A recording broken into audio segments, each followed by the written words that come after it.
There was an evening when I stood in the middle of a lavish banquet hall, the chandeliers shining directly on my face, and listened to the richest man in this city mock me in front of hundreds of guests, while my son stood less than 3 steps away and said not a word. I had raised him on meals I had skipped. I had built his future with my cracked hands, and that night he stood there watching me being insulted, and then turned away. If you want to know what happened next, please like and comment the name of the city you're viewing, so I know how far my story has come. I want to start by telling you something that took me a long time to admit out loud. I gave that boy everything I had, every single thing. And for a long time, I thought that was enough. I thought love, real, bone-deep, sleepless love, would be the kind of thing that held, the kind of thing that didn't crumble just because someone handed my son a better offer. I was wrong. But let me start at the beginning, because you can't understand what happened in that ballroom without understanding where we came from first. My name is Evelyn Harper. I'm 63 years old, and I've been tired for most of my adult life. Not the kind of tired that a good night's sleep fixes. The deep kind. The kind that settles into your joints and stays there. A permanent reminder of every year you spent running on empty. I raised Brandon alone. That's the first thing you need to know. His father, a man I won't waste many words on, left when Brandon was 4 years old, packed a bag on a Tuesday afternoon while I was at work, left a note on the kitchen table that said he needed to find himself. And that was the last I saw of him, just like that. 4 years of marriage, and he walked out like he was leaving a job he'd gotten bored of. I remember coming home that evening. Brandon was sitting on the linoleum floor eating crackers from a sleeve because his father hadn't made him dinner. He looked up at me with those big brown eyes and said, "Daddy gone?" I sat down on that floor next to him, didn't even take off my coat. And I said, "It's just us now, baby, but we're going to be okay." I meant it when I said it. I just didn't know what it was going to cost me to make it true. We lived in a small apartment on the east side of Millhaven for the first 7 years after his father left. 2 bedrooms, 1 bathroom with a shower head that dripped no matter how tight you turned the handle. The neighbors above us had a dog that barked every night between 2 and 4 in the morning. The building super took 3 weeks to fix anything. In winter, the heating unit in the hallway rattled like something was dying inside it. I worked at Grayfield Medical Center as a billing specialist during the day.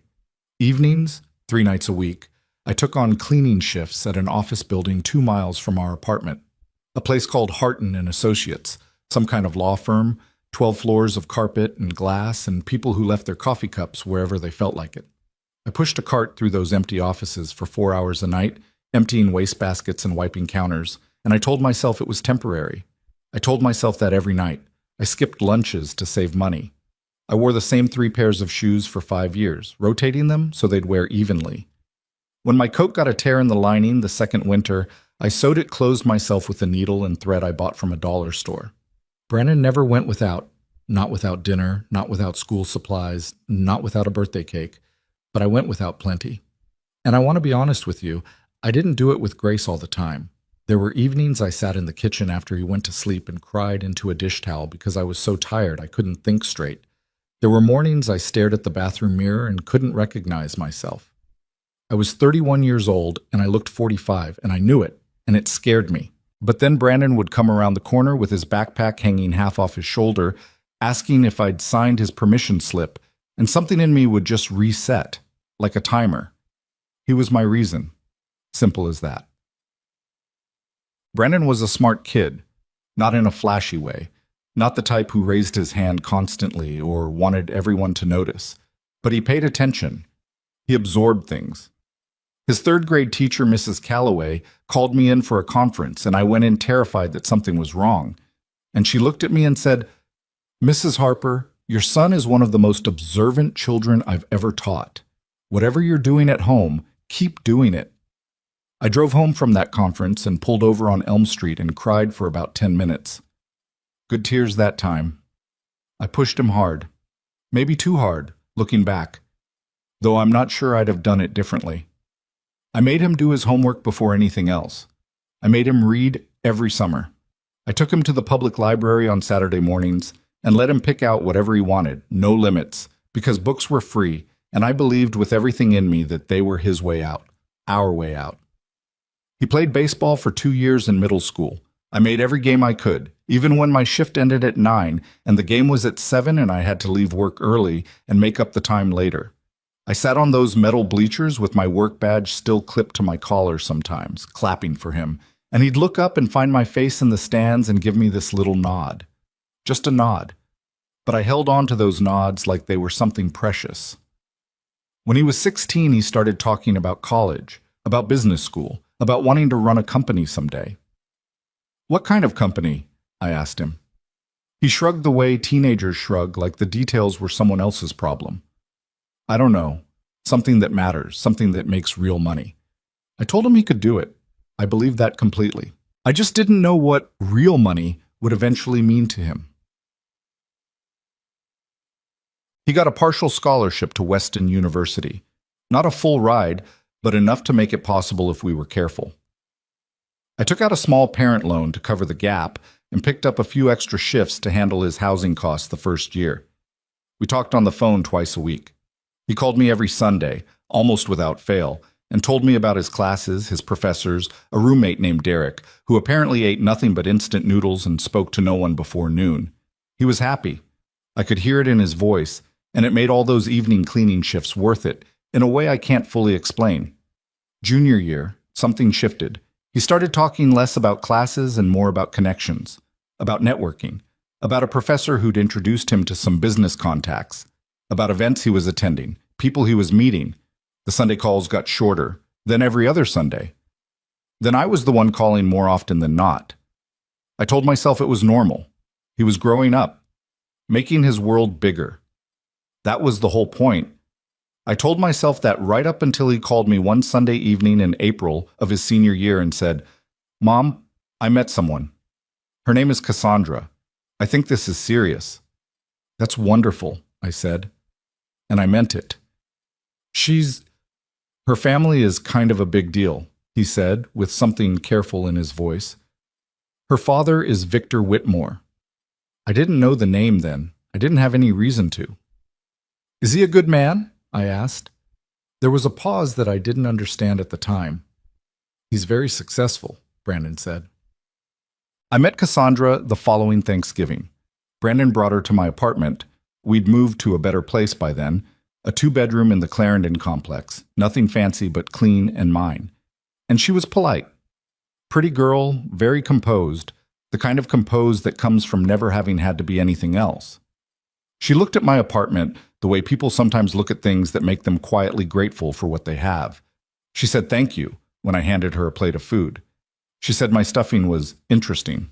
She didn't ask me anything about myself. Brandon spent most of that dinner talking to her rather than to me. Not rudely, not obviously, but I noticed it. The way you notice a draft, not all at once, just a slow chill settling in. They got engaged 8 months later. I found out by phone. Brandon called and told me in the tone of someone reporting a business decision that had already been finalized. There was no, "I wanted to ask you first," or "I wanted you to be part of this." Just, "Cassandra and I are getting married." I said, "Brandon, are you happy?" "Yes," he said. "Very." "Then I'm happy," I said. I was, and I was afraid.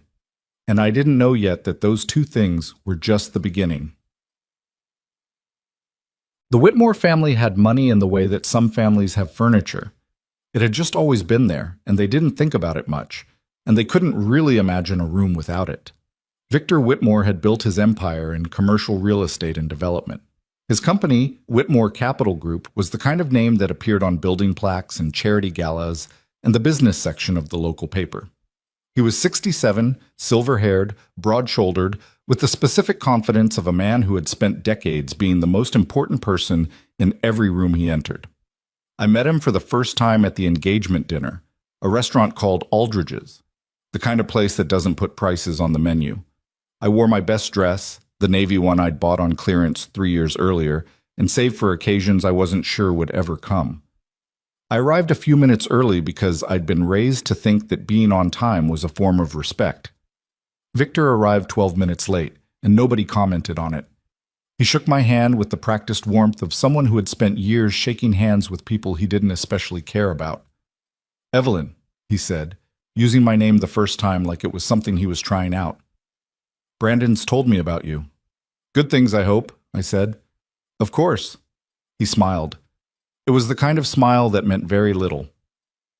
We sat through a three-course dinner and Victor talked, almost entirely to Brandon, about the company's next development project, about a golf trip he was planning to Scotland, about a contact he'd made in Brussels. Cassandra listened to her father the way people listen to music they've heard 1,000 times but still enjoy. Brandon leaned forward, absorbing every word with a focus I hadn't seen from him in years. Not since those Saturday mornings at the library, when he'd get hold of a book that actually grabbed him. I sat there and ate my food and asked polite questions when there was an opening, and mostly there wasn't, and by the end of the evening I understood something I hadn't wanted to. Victor Whitmore was becoming, in my son's mind, the father he'd never had. And I could either make peace with that or spend the next chapter of my life fighting something I couldn't win. I decided to make peace with it. I thought that was the mature thing to do, said. The wedding was in June at the Whitmore estate outside the city. Manicured grounds, a white tent that could have housed a small neighborhood, a string quartet playing during the cocktail hour. Flowers I couldn't name that must have cost more than my monthly rent. I was seated at a table toward the back with some of Cassandra's extended relatives and a couple of Brandon's college friends. Not at the head table, not near it. When I mentioned it gently to Brandon the week before, I said, "I just want to make sure I'm somewhere I can see you clearly." He said, "Mom, seating arrangements are complicated. Cassandra's handling all of it." And the conversation moved on. I wore the navy dress again. I smiled in every photograph I was included in. After the ceremony, when Brandon and Cassandra made their rounds among the guests, he hugged me briefly, said, "Thanks for coming, Mom," and moved on to the next table. Thanks for coming. Like I was a vendor. Like I was someone he'd sent an invitation to as a formality. I drove home alone that night and didn't sleep until almost dawn, and the thought that kept running through my mind was, he said thanks for coming. Not thanks for everything. Not I love you. Not I'm glad you're here. Thanks for coming. I pressed my hand flat against my sternum in the dark and breathed slowly and told myself it was just the excitement of the day. Nerves, the busyness of a wedding. I told myself that. So, the first year of their marriage, Brandon and I spoke maybe once a month. He was busy, genuinely busy, I knew that, working longer hours now that Victor had brought him into the company in a mid-level management role. He moved into the Whitmore family's gated neighborhood. He got a new car. He and Cassandra took trips to places I'd never been and would probably never go. I sent cards, birthday cards, holiday cards, just thinking of you cards. Some of them I know got through because he'd mentioned them briefly in passing. Others I'm not sure about. I stopped asking to come visit. Not because I didn't want to, but because the invitations were never extended, and there's only so many times you can push at a door before you understand it isn't going to open. My friend Ruth Ann, a woman I'd known since Brandon was in grade school, someone who knew us both, sat across from me at the kitchen table one afternoon and said it plainly, the way she always did, because she didn't believe in dancing around things. "Evelyn, your son is disappearing into that family. You know that, right?" "He's building his life," I said. "That's one way to put it." She wrapped her hands around her coffee mug. "Another way is that he's trading in his history for a better-looking future." I told her she was being dramatic. She gave me the look she always gave me when I was lying to myself, and she said, "Maybe. I hope I am." She wasn't. 14 months after the wedding, Brandon called me on a Wednesday evening. I remember because I was making soup.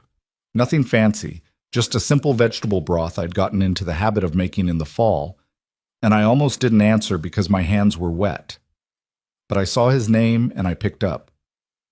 "Mom," he said, and already something in his voice was off, clipped, the way people sound when they've been steeling themselves for a conversation. "I need to talk to you about something." "Okay," I said, and I turned off the burner and stood still in my kitchen. "There's a dinner next month. Victor's hosting it. Big event. Some of his business partners and investors are coming, plus family. It's kind of a formal thing." I waited. I don't think you should come, he said. The words landed like something physical. I actually put one hand on the counter to steady myself. Okay, I said carefully. Can I ask why? There was a pause. Then, it's a specific kind of crowd. People who've known the Whitmores for years. Important people. And I just think it might be uncomfortable for you. The environment. Uncomfortable for me. I turned that sentence over in my mind. You mean uncomfortable for you, I said. Quietly. I didn't say it with anger, just truth. Mom? Brandon, I raised you. I worked double shifts for years to make sure you had everything. I went without so you didn't have to. And now you're telling me I'm not the right kind of person to sit in a room with your father-in-law's business partners. That's not... He stopped. Started again. Victor thinks it's better to keep things contained, to keep the focus on the business relationships. Victor thinks, I said. He's trying to build something, Mom, and I'm part of that now. I have to think about how things look. Something cold moved through me. How things look, I repeated, and I am something that doesn't look right. I didn't say that. You didn't have to, Brandon. There was a long silence. Then he said, in a tone so careful it hurt to hear it, I think it's just better this way. For everyone. For everyone, I said, one last time. And then I said, okay, because there was nothing else to say, because I understood suddenly and completely that he had already made this decision before he called me, and this wasn't a conversation. It was a notification. I'll call you soon, he said.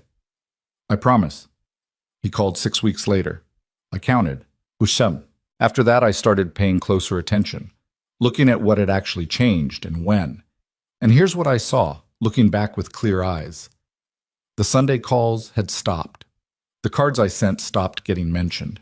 When I asked carefully about family events, Thanksgiving with the Whitmores, Christmas at the estate, Cassandra's birthday dinner, Brandon always had a version of the same answer.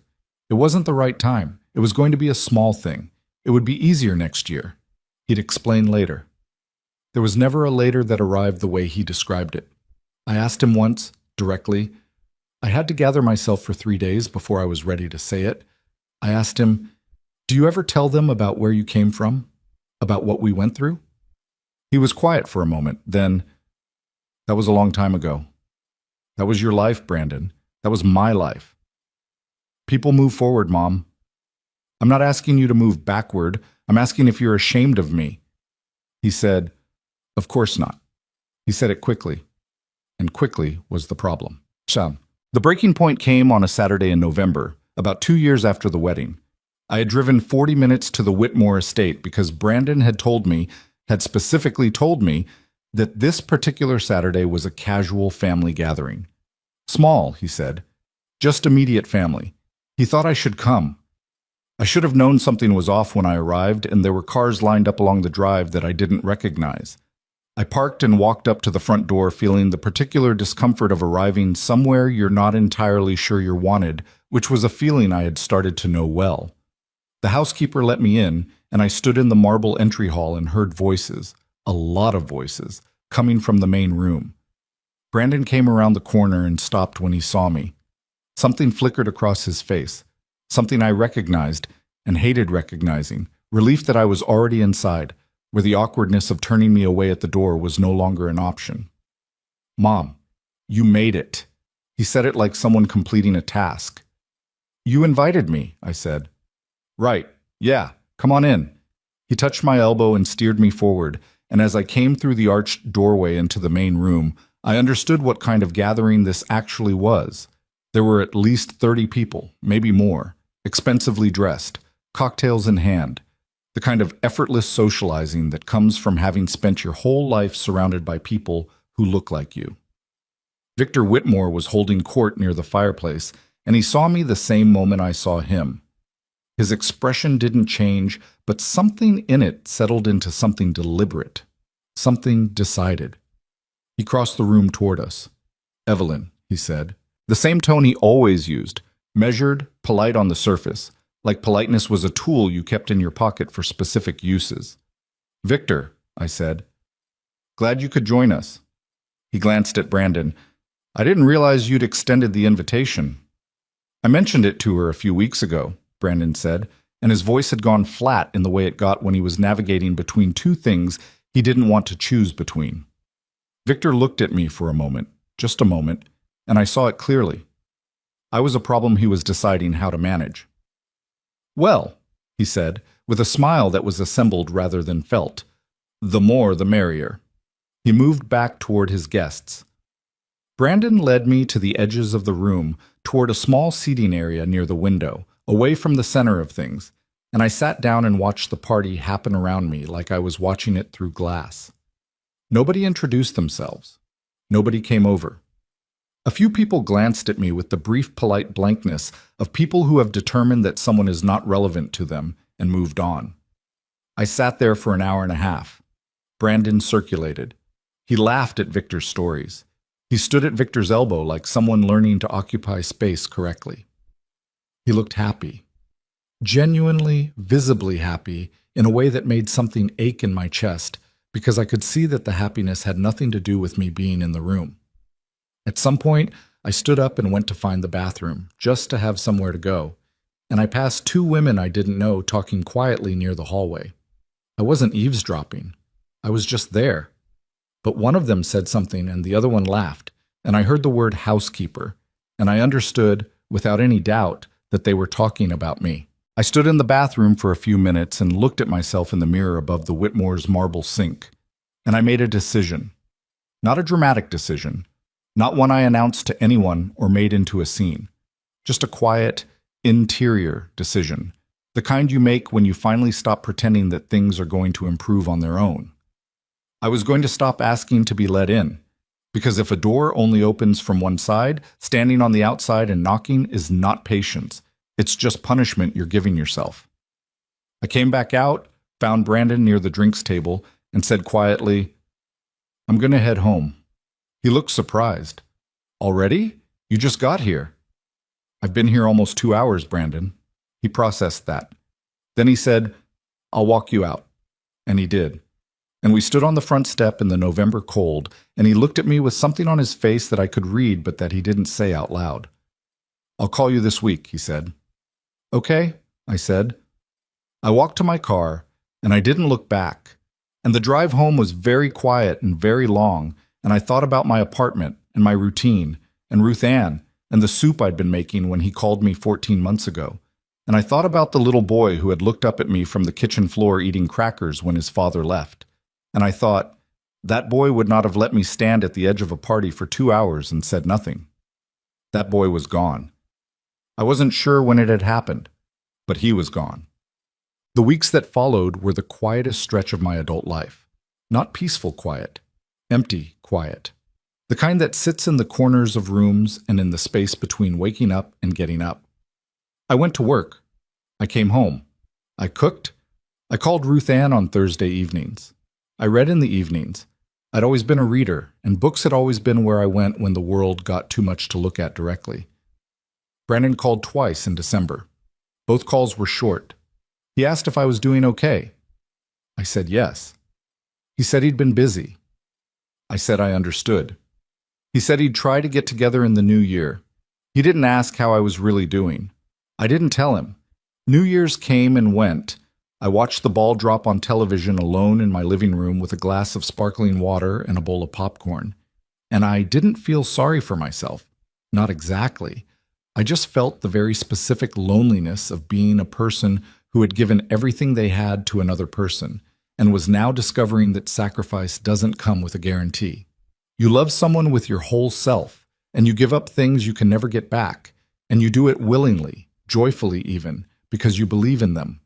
And then you find out slowly, the way you find out the most devastating things, that the person you built doesn't remember what they were built from. In February, I received a phone call from a number I didn't recognize. The voice on the other end was professional, measured, the voice of someone accustomed to delivering complex information. "Is this Evelyn Marion Harper?" "It is," I said. "My name is Douglas Fenn. I'm an attorney representing the estate of a Mr. Lawrence Arden. I believe you may have been acquainted with him at some point.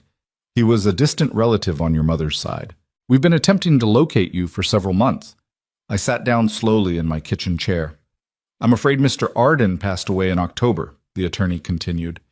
"He had no immediate surviving family. His estate, which is considerable, includes a number of specific bequests in his will, and your name appears prominently among them." I said, "I'm sorry. What?" "Mrs. Harper, I'd like to arrange a meeting at your earliest convenience to discuss the details, but I want to prepare you. This is a substantial matter." That night, after the call, I sat at my kitchen table for a long time without moving. The soup pot was on the stove. The streetlight outside my window made a long stripe across the floor. I thought about Lawrence Arden. I did know that name, distantly. The way you know names from family gatherings you attended as a child and half forgot. A great uncle of some kind. A quiet man, I seemed to remember, who lived somewhere in the Northwest, whom I'd met maybe twice and who had always treated me with a gentle formality that I now understood, or thought I might understand as the formality of someone who was watching carefully and deciding something. I thought about all of it. And then I went to bed and lay in the dark and felt something I hadn't felt in a very long time, something that felt cautiously like a shift.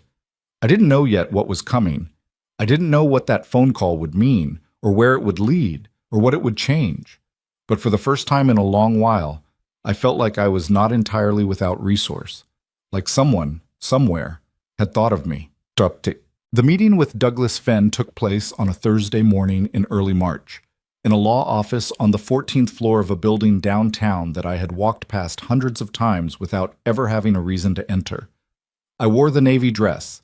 It was the nicest thing I owned, and I knew it, and I didn't feel ashamed of that. I just felt it, the way you feel the specific weight of your own circumstances when you're sitting across from someone whose world is made of polished mahogany and framed diplomas. Douglas Fenn was a man in his mid-50s, compact and precise, with reading glasses he took off and put back on several times during the meeting. He had the manner of someone who delivered important news regularly and had learned not to lead with the dramatic parts. He opened a file folder and laid 2 documents on the desk between us. "Mr. Lawrence Arden," he said, "passed away on October 9th at his home in Astoria, Oregon. He was 81 years old. He had no spouse, no children, and no siblings living at the time of his death." He looked at me over his glasses. "He was your mother's first cousin, which makes him your first cousin once removed." "I remember him," I said slowly. "Barely. My mother took me to see him when I was maybe 9 or 10. He had a house near the water. He was very quiet." "That was his nature," Fenn said. He almost smiled. "He was a private man. Made his money in timber and real estate holdings over 40 years, lived simply, and was very deliberate about what he left behind." He tapped the document on the left. "This is his will. You're named in it, Mrs. Harper, specifically and by full name." I looked at the document without touching it. How did he know to name me? I hadn't spoken to him since I was a child. He kept track of family, quietly. Fenn removed his glasses. "He told me, when we drafted this will 4 years ago, that he had watched certain members of his extended family from a distance over the years, and that he was particular about who he wanted to benefit from what he'd built." A pause. "He spoke of you specifically. He said you were a woman who had done things the hard way and hadn't asked anyone for credit." Something moved through my chest that I couldn't quite name. Not happiness. More like being seen by someone you hadn't known was watching. "How much are we talking about?" I asked, because I'm not someone who goes in circles when there's a direct question to be asked. Douglas Fenn put his glasses back on, looked at the paper, and told me a number. I sat very still for a long moment. "That can't be right," I said. "It's right," he said. The figure he named was not the kind of number I had ever been in the same room with. It was the kind of number that existed in news articles and in conversations between people like Victor Whitmore. Liquid assets, property holdings, investment accounts, all of it, structured and detailed and waiting. All of it, apparently, mine. I looked at my hands in my lap. They were the same hands they'd always been. The knuckles a little rough, a small scar on my right index finger from a can opener when Brandon was 7. The same hands that had pushed a cleaning cart through an empty law firm at 10 o'clock at night. "What do I do?" I said. And I meant it practically. I genuinely didn't know the mechanics of what came next, but it came out sounding like something bigger. Ben understood both meanings. "You take your time," he said simply, "and you let me walk you through it." I walked out of that building an hour later into the March cold, and I stood on the sidewalk for a moment, and the city moved around me the way it always did, indifferent and continuous, and I thought, everything just changed, and nobody on this street knows it, and I'm not sure I know what to do with it yet. I went home. I made tea. I sat in my kitchen for a long time. I did not call Brandon. I want to be honest about why I didn't call him. It wasn't strategy, not at first. It was something more instinctive than that. A feeling, deep and not entirely comfortable, that I needed to understand what this meant before I said a word to anyone. That I needed to sit with it quietly until I knew what I was holding. But underneath that, and I'll admit this because I think you deserve the truth of what was going on in me, underneath that was something else. Something I didn't like feeling but couldn't pretend wasn't there. I wanted to see what would happen if he didn't know. I wanted to see who he was when there was nothing to gain. It wasn't a generous impulse. I know that. But I had been sitting in the margins of my son's life for 2 years, watching him choose other people's company over mine, watching him stand beside Victor Whitmore like a man who had found the father he'd always wanted and was determined not to look back. And some part of me, the tired part, the part that had been quietly bleeding for a long time, wanted to know, without any doubt, who my son was underneath the choices he'd been making. So I said nothing. I went to 3 more meetings with Douglas Fenn and his team. I made decisions, careful, unhurried decisions, with the help of a financial advisor Fenn recommended, a calm woman named Patricia who sat across from me and treated my uncertainty with patience rather than condescension. I signed papers. I asked questions. I took notes on a yellow legal pad in my own handwriting because writing things down was how I made them real. And through all of it, Brandon called me twice. Both times short. Both times about nothing in particular. Once to say he'd seen something on the news about a neighborhood near where I lived and wanted to make sure I was okay. Once to tell me, almost as an afterthought, at the end of a call about nothing, that Victor was hosting a formal celebration in 2 months. A dinner to announce Brandon's promotion to a senior director position within Whitmore Capital Group. "I wanted to let you know," he said, and something in how he said it made me understand that telling me was a courtesy and not an invitation. "That's a big deal," I said. "Congratulations." "Thanks. Victor's been grooming me for this for a while. It's a real opportunity, Mom." Victor's been grooming me. I turned those words over. "Are you happy in the work?" I asked. "Not just the title, the actual work." A brief pause. "Yeah, absolutely. It's what I've been working toward." "Good," I said. "That matters." There was a beat of silence, and then he said, "Are you going to come to the dinner?" That surprised me. I hadn't expected an invitation at all. "Do you want me there?" I asked directly. "Of course I do," he said. And then, after a moment, it'll be formal. Victor's clients, some investors, important people. So just, you know. As if I needed to be reminded of what I was and wasn't. "I'll think about it," I said. After I hung up, I sat with that phrase, and let it settle into me the way cold water settles.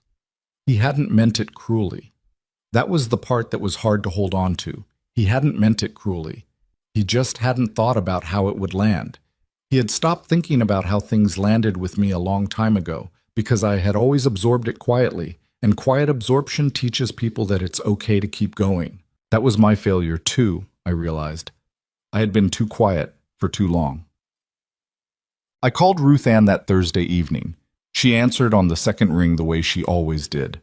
"I've been waiting for you to call me," she said. "Don't ask me how I know something's happening, I just do." That almost made me smile. "I need to tell you something, and I need you to not make a big thing of it right away. I just need to say it out loud." "Go ahead." I told her about Lawrence Arden, about the will, the meetings, the number. I said it plainly, without drama, the way Fen had said it to me, and when I finished, there was a silence on the other end that lasted long enough that I said her name. "I'm here," Ruth Ann said. Her voice had gone careful. "Evelyn, that is a serious amount of money. I know. What are you going to do with it?" "I don't know yet. I have some ideas, but that's not really what I'm thinking about right now." She waited. "I'm thinking about whether to tell Brandon," I said. Ruth Ann was quiet again for a moment, then, "And what's stopping you?" "I want to know if he's going to invite me to this dinner because he wants me there, or because he thinks he should." I heard her breathe out slowly. "Those are two very different things." "Yes, they are." "Evelyn," she paused, "I love you. And I want to say this carefully because I mean it carefully. If you already know the answer, you don't need a test to prove it. You just have to decide what you're going to do with what you already know." I held the phone and looked at the yellow legal pad on my kitchen table, covered in my own notes. Numbers and dates and terms I'd learned in the past 3 weeks. A life being quietly reorganized. "I know," I said, "but I still need to see it. Do you understand? I need to see it with my own eyes." She was quiet for a moment. "Yeah," she said finally. "I think I do." What happened in the weeks before the dinner was something I hadn't anticipated. Brandon started calling more often. Not dramatically more, not the Sunday calls of his college years, but enough that I noticed. 3 times in 3 weeks. Once he asked if I wanted to get lunch sometime, which was the first time he'd suggested anything like that in over a year. We met at a diner near my apartment, Neutral Ground, a Tuesday afternoon. He arrived 5 minutes late, slightly distracted the way he often was now, like part of his attention was always somewhere else. But he sat down, and he ordered coffee, and he looked at me and said, "You look good, Mom." "You look tired," I said, because it was true. He laughed a little. "Victor keeps a punishing schedule, but it's worth it. The opportunity is real, Mom. When this promotion goes through, I'll have actual equity in the company. That's not nothing." "No," I said, "it's not nothing." I turned my coffee cup in my hands. "Is that what you want? Equity in Victor's company? Wouldn't you?" He looked genuinely puzzled, like the answer was too obvious to require examination. "I wanted different things at your age," I said. "I wanted to make sure you had what you needed. That was enough for me then." Something shifted in his face, not guilt exactly, more like a flinch, quickly covered. "You sacrificed a lot," he said. He said it carefully, like the words were made of something fragile. "I know that." "Do you?" He met my eyes. "Yes," he said quietly, and for a moment, just a moment, I saw him. The boy behind the man, the person I had spent 20 years building towards something. He was still in there. I knew he was. But he had made choices that buried him deeper than I could reach on a Tuesday afternoon in a diner booth. "Brandon," I said, "I need you to tell me something honestly." "Okay." "When you think about where you came from, about how we lived, what we went through, are you ashamed of it?" The flinch again, quicker this time. "No," he said. "Don't answer fast. Think about it." He looked down at the table. The diner was quiet around us, just the sound of someone in the kitchen and the low murmur of another conversation somewhere behind us. "I'm not ashamed of you," he said finally.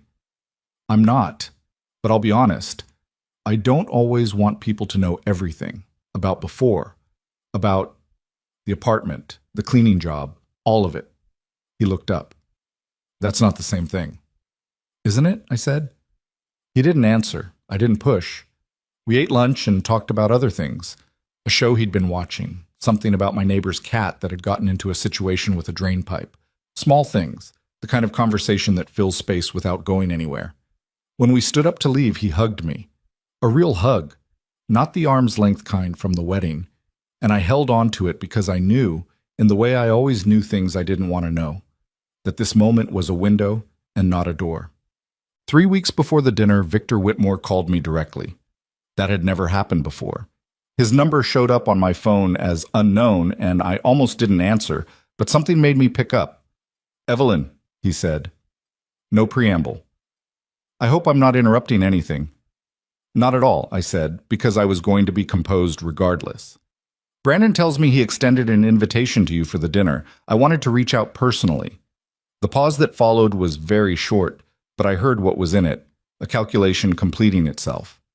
I think it would be lovely to have you there. Something was different. The careful measurement was still in his voice, but the warmth, the assembled warmth, was turned up higher than usual, like he'd decided to invest more in it. Thank you, Victor, I said. Brandon's accomplished something remarkable, he said, and it's important for family to be there. I've always believed that. I let that sit for a moment before I responded. You've always believed that. The man who had suggested to my son that I not attend a business dinner because I might be uncomfortable.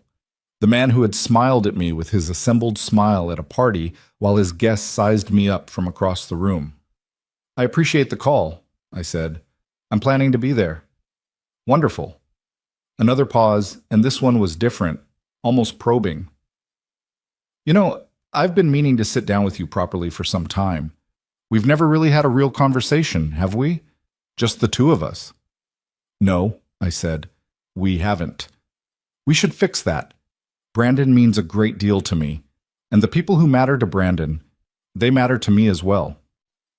I said, I'm sure that's true, and I kept my voice entirely pleasant, and after we hung up, I sat very still and thought about why Victor Whitmore had chosen this particular moment to call me and turn up the warmth. And I thought, he's heard something, or he suspects something, not the details. Those had been kept very close between me and Fenn's office and Patricia, the financial advisor, and nobody in that circle would have said a word. But Victor was the kind of man who paid attention to shifts, who noticed when the weather changed and repositioned accordingly. Ruth Ann, when I told her, said, He smells money. He doesn't know, I said. He doesn't know the facts, she said. But people like that have instincts. Something's different about you, Evelyn.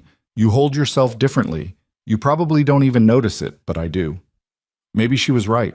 I thought about the woman who had sat at the edge of a party for 2 hours and said nothing. And I thought about the woman who now sat across from attorneys and financial advisors and asked precise, considered questions and made her own decisions. They were the same woman, but something in her had straightened. The night before the dinner, I couldn't sleep. I lay in the dark and thought about what I was walking into. I wasn't naive about it. I knew that room would be full of people who had a fixed idea of who I was, and that fixed idea had nothing to do with the reality of my life or what I was capable of. I knew Brandon would be navigating his own complicated position. I knew Victor would be performing because Victor was always performing, and I was beginning to understand that the performance was the man.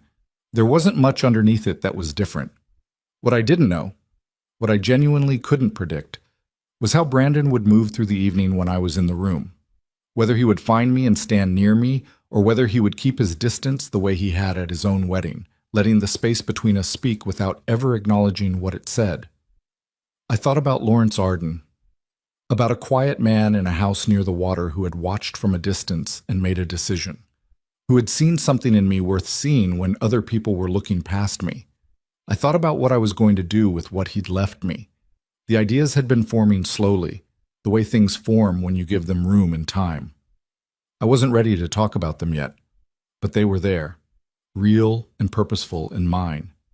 I got up at 2 a.m. and made tea and sat at the kitchen table in the dark, and I thought, tomorrow is going to be the moment where I see clearly what I've already half known, and then I'm going to have to decide what to do with what I see. I was 63 years old. I was tired in the deep way I'd always been tired, but I was also, for the first time in a very long time, not afraid. I drank my tea, I went back to bed, and in the morning I put on the navy dress for the last time, because after tonight, I told myself, I was going to buy a new one.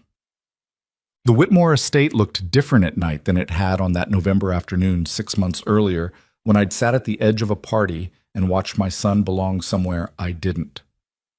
At night, with the grounds lit from below and the windows of the main house glowing amber, the place looked like something from a magazine, the kind of photograph that makes you feel the distance between your life and someone else's in a way that's almost physical. I sat in my car in the parking area for a moment before going in, not because I was nervous exactly, more because I wanted to be deliberate. I wanted to walk into that building knowing exactly who I was and what I was there for, so that nothing that happened inside could take that away from me. I was there for my son, whatever remained of him that still belonged to both of us. I got out of the car and straightened the navy dress, the last time I had promised myself, and walked to the front entrance. The ballroom was something I hadn't seen on my previous visit. They'd opened it for this occasion, a long, high-ceilinged room at the back of the house that connected to a terrace overlooking the grounds. Round tables with white linens, centerpieces of white flowers I still couldn't name, candles and glass votives, string lighting along the terrace edge. Maybe 80 guests already present when I arrived, with more coming in behind me. Waitstaff moving through the room with practiced efficiency, trays of champagne and small food I couldn't identify. I took a glass of sparkling water from a passing tray and stood near the entrance for a moment, getting my bearings. Brandon found me in about 3 minutes. He came through the crowd with the particular movement of someone who has learned to work a room, stopping and touching elbows and smiling, and when he reached me, he looked genuinely glad to see me, which surprised me enough that I felt it. "You came," he said, and kissed me on the cheek. "You invited me," I said. "I know. I'm glad." He looked at me for a moment, actually looked, the way he used to when he was young, and something was on his mind he hadn't figured out how to say yet. "You look good, Mom." "You said that at lunch, too." "I meant it both times." He touched my arm briefly. "Come on. I want to introduce you to some people." What followed was 20 minutes of exactly the kind of social performance I had expected, though not in the way I'd feared. Brandon introduced me to 4 or 5 people, a couple named Hargrove, who managed some kind of investment portfolio, a younger man named Seth, who worked in the company's development division, a woman named Helen, who had been Cassandra's school friend, and who smiled at me warmly in the way some people do when they're not sure what category you belong in, but have decided kindness is safer than the alternative. Brandon kept his hand at my elbow for most of it, which I noticed. He said "my mother" every time, clearly, without hesitation, without any of the slight glossing over I had braced for. For a stretch of those 20 minutes, I thought, maybe I've been wrong. Maybe the lunch, the calls, Victor's phone call. Maybe all of it meant he was genuinely trying. Maybe something had shifted in him without me seeing it happen. Then Victor entered the room. I don't mean that dramatically. He didn't appear in a doorway with a spotlight. He just came in from the far side, with Cassandra beside him and 2 men I didn't recognize on either side of them, and the room responded to his entrance the way rooms respond to people who have trained them to do so. Conversations didn't stop, but they shifted, the way water shifts when something displaces it. Eyes moved. People straightened slightly. Brandon's hand left my elbow. Not obviously. Not a yank or a flinch. Just a gradual withdrawal, so smooth I might have imagined it if I hadn't been paying attention. Victor saw us. He came over. "Evelyn," he said, with the same assembled warmth from our phone call, dialed up another degree. "You made it. Brandon, your mother looks wonderful." "She does," Brandon said, and his voice had changed register slightly. The particular shift I had started to recognize, the way he modulated everything when Victor was present, turned it all just a half step toward performance. "We're so glad you're here," Cassandra said, and she was polite and pretty and as composed as she always was, and her gladness had nothing behind it but good manners, which I'd accepted a long time ago. "Thank you for having me," I said. Victor put a hand briefly on my shoulder, the first time he'd ever touched me, and said, "Family should be here for these moments. I've always believed that. Brandon has accomplished something exceptional, and the people who love him should be part of celebrating it." I looked at him and smiled and said, "Absolutely." And I thought, 3 months ago you told my son I might be uncomfortable in a room full of important people.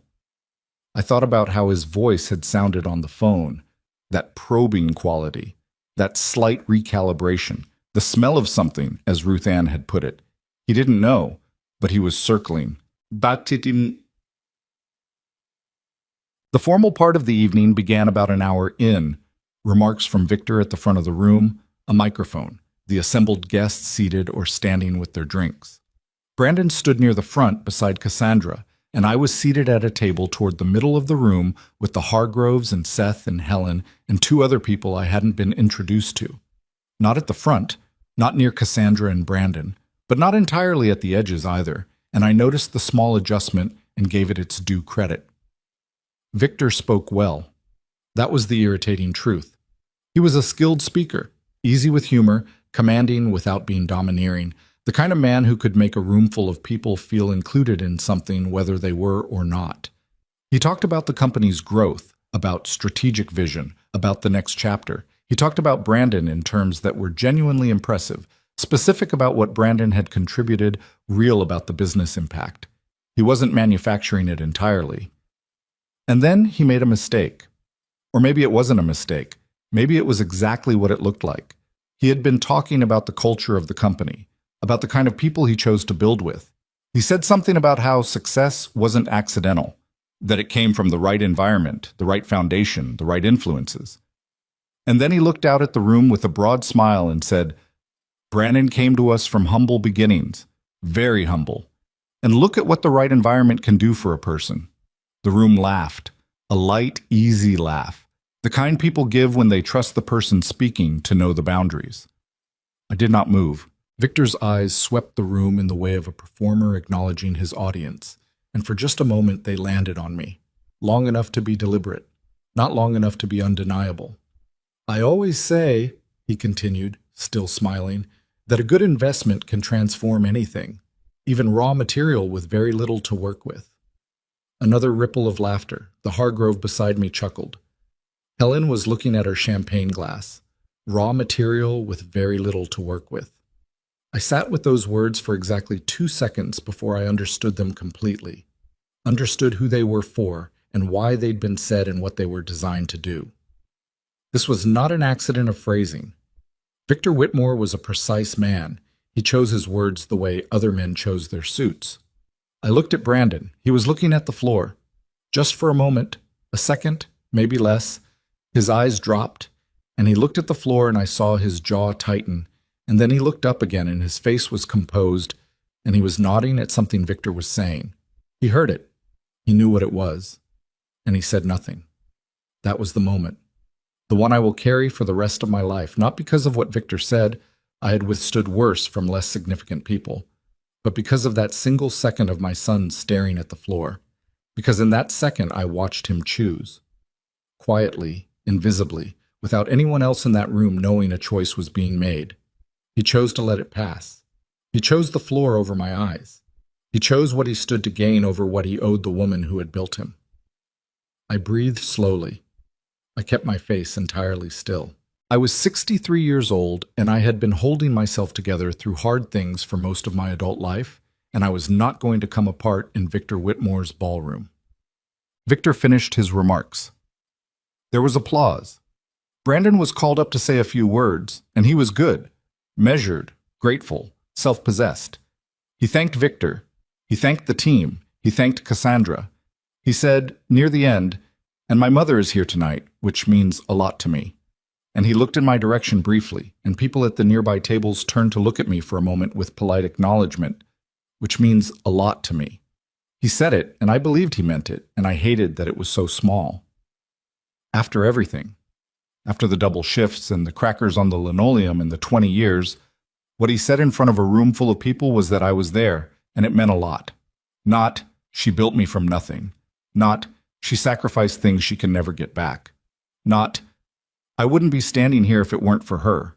Just, she's here, and it means a lot. After the applause settled and people began moving again, I excused myself from the table. I needed air. I went toward the terrace doors, moving through the room carefully, and I had almost reached them when I nearly walked into a man I didn't recognize. Sharp-faced, 60s, in a very well-cut charcoal suit, carrying a leather satchel that looked entirely out of place at a dinner event. He was moving with purpose, scanning the room, and when his eyes landed on me, he stopped. "Excuse me," he said. "I apologize. I'm looking for a Mrs. Evelyn Harper. I was told she was a guest this evening." I looked at him. "I'm Evelyn Harper." Something shifted in his expression, professionalism locking into place over surprise. "Mrs. Harper." I'm Richard Crane, from the firm of Crane and Associates. He reached into his jacket and produced a card. I'm an inheritance attorney. I've been asked to deliver some documentation to you personally, and when my office reached your home and received no answer, we were told you'd be here this evening. A pause. I apologize for the interruption. This is an unusual way to do things, I know. I looked at the card and then at him. What kind of documentation? There have been some additional developments in the Arden estate, he said with careful precision. Some holdings that weren't fully cataloged in the initial review. Mr. Fenn from our affiliated office asked me to bring this directly to you. He patted the satchel. There's a sealed document here, and I need your signature on a confirmation of receipt if you're willing. I stood there for a moment. The terrace door was 2 feet away. The party continued behind me.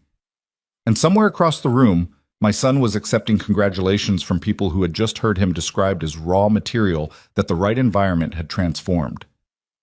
All right, as I said. I don't know how it happened. Whether someone had seen us talking, whether the movement of 2 people standing still in a moving room drew eyes the way stillness sometimes does, or whether it was Victor's specific gift for surveillance. But as Richard Crane opened the satchel and produced a sealed envelope and a document for my signature, I became aware that the quality of the room had changed. The conversation hadn't stopped, but something had shifted. Eyes had moved, the way they had when Victor came in. And then Victor was there. He had covered the distance from across the room in the time it took me to sign my name, which told me something about how fast he could move when he felt something slipping. "Evelyn," he said pleasantly, "is everything all right?" "Fine, thank you," I said. His eyes went to Richard Crane, to the satchel, to the sealed envelope in my hands. Something moved behind his eyes, quick, calculating, and then covered. "This is a business acquaintance," I said, which was not a lie. "Just some paperwork." "Of course," Victor said. But he didn't move away. He stood there with his pleasant expression and his assembled warmth, and he looked at Richard Crane with the specific attention of a man who memorizes things. Crane, to his credit, was entirely composed. "I'll leave you to the evening," he said to me. "Mr. Fenn will follow up next week." He nodded to Victor with professional neutrality and moved back through the crowd toward the entrance. Victor watched him go. Then he looked at me, and for the first time that evening the assembled warmth slipped, just fractionally, just for a second, and underneath it was something I recognized. Not anger, something colder and more deliberate. Assessment. He was reassessing me. "Old business?" I said lightly, and tucked the envelope into my bag. "Nothing interesting." "Of course," he said again. Brandon appeared beside him then, having noticed the small gravitational pull of Victor standing still in the middle of the room. He looked at me, and then at Victor, and then back at me with the expression of someone who has walked into a room and can feel the temperature but can't identify the source. "Everything okay?" he said. "Perfectly fine," I said. I looked at him for a moment, my son, in his good suit, in his new life, in his chosen world. I was actually just about to step out for some air. "I'll come with you," he said, and something in how quickly he said it made me think he meant it. We went out to the terrace. The night air was cool and damp, and the grounds below were lit softly, and for a moment neither of us said anything. Just stood side by side the way we used to stand on the small balcony of our apartment in the Clarendon complex on summer evenings when Brandon was in high school, and we didn't always need to fill the silence. Then he said, quietly, not looking at me, looking out at the grounds, "I'm sorry about what he said in there, the raw material comment."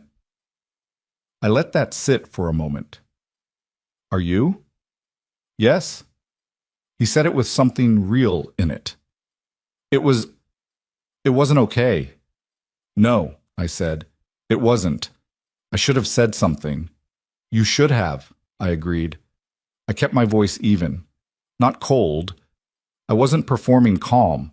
I actually was calm, in the deep, exhausted way of someone who has already done the hard work of understanding something. "But you didn't. And that's the part I'm going to remember, Brandon. Not what he said. What you didn't say." He was quiet. Below us, the grounds were still and dark at the edges, lit only where the lights reached. He had his hands on the terrace railing, and he was looking at them. I don't know how to navigate it, he said finally. Being between the two of you, there is no between, I said. Not harshly, just plainly. There's you, and there's the choices you make. That's all there ever is. He didn't answer, and then, from inside the ballroom, audible even through the closed terrace doors, came a sound that neither of us expected. A shift in the room, a kind of hush that moved through 80 people simultaneously. I turned and looked through the glass. I could see people turning, making space, the crowd parting slightly near the center of the room. Victor's head was visible above the guests, and he had turned toward the entrance, and his expression, even from a distance, even through glass, was no longer pleasant. Someone had arrived. Brandon straightened. I don't know, I said. I opened the terrace door and stepped back inside, and the crowd had pulled back enough that I could see clearly across the room to the entrance where Richard Crane was standing again. Not alone this time, but with two other people in suits, and one of them was Douglas Fenn.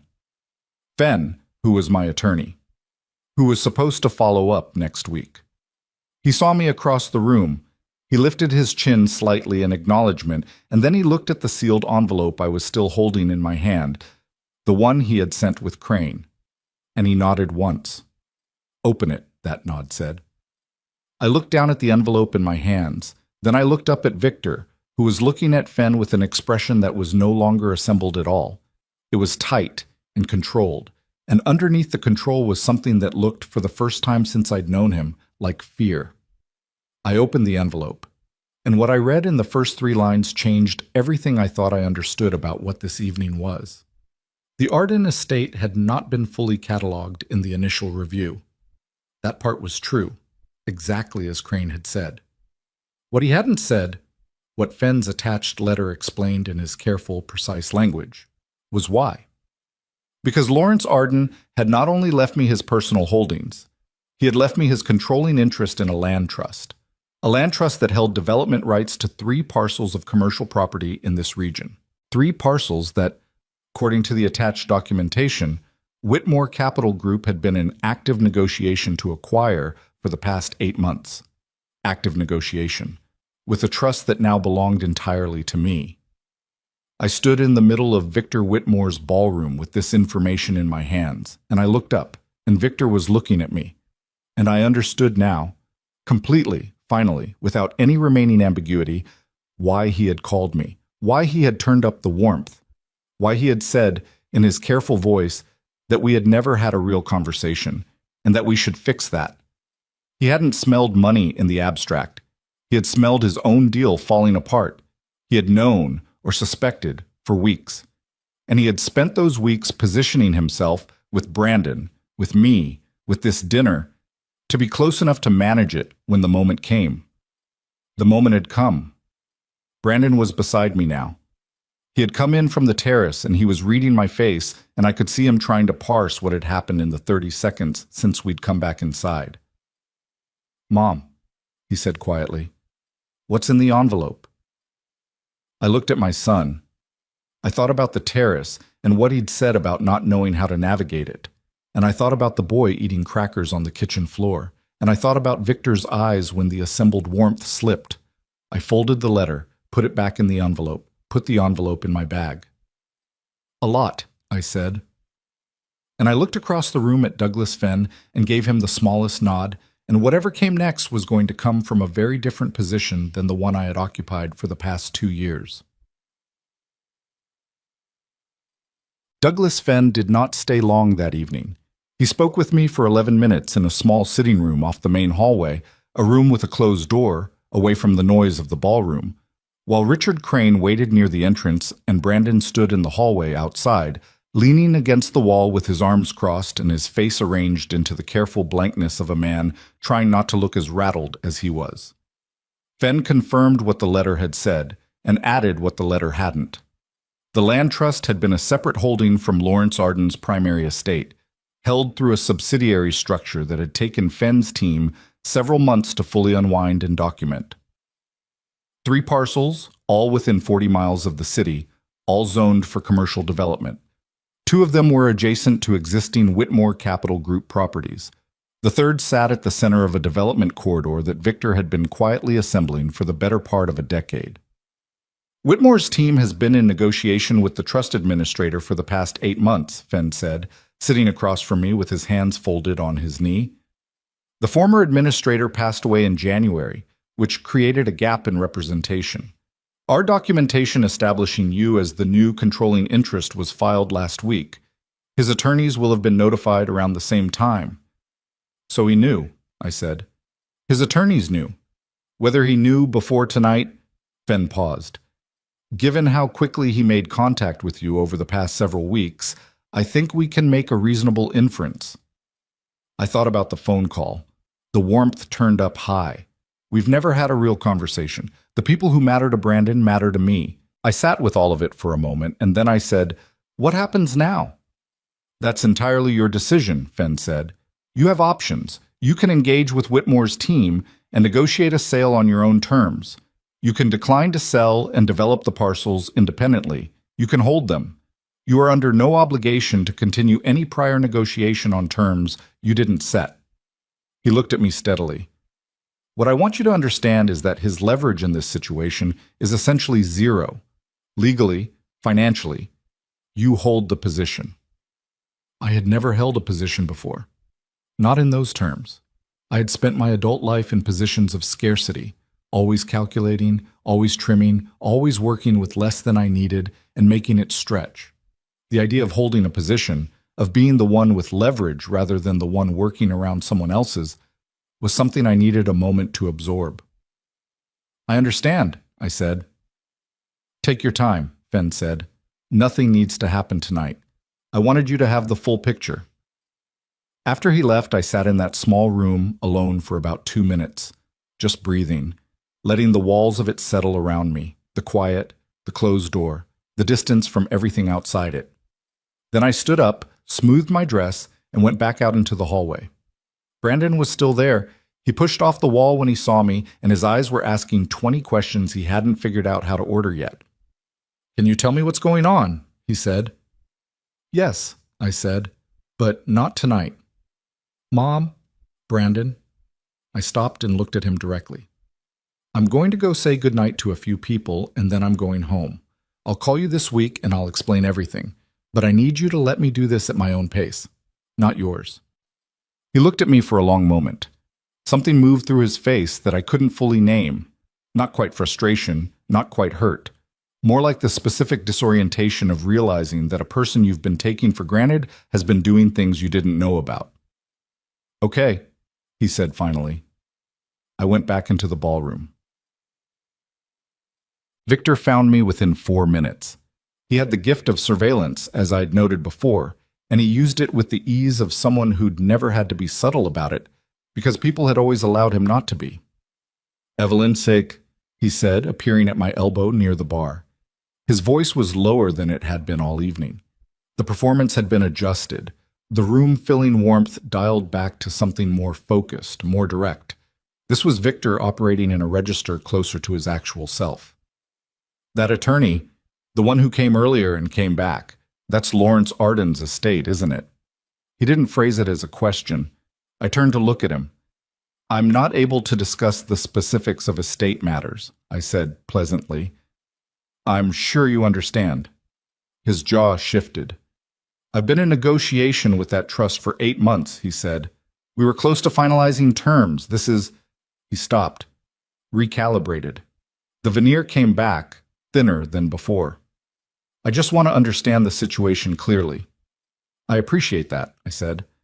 "My attorney will be in touch with your attorneys next week. I think that's the right way to handle it." "Your attorney?" He said it the way people say things they're still processing.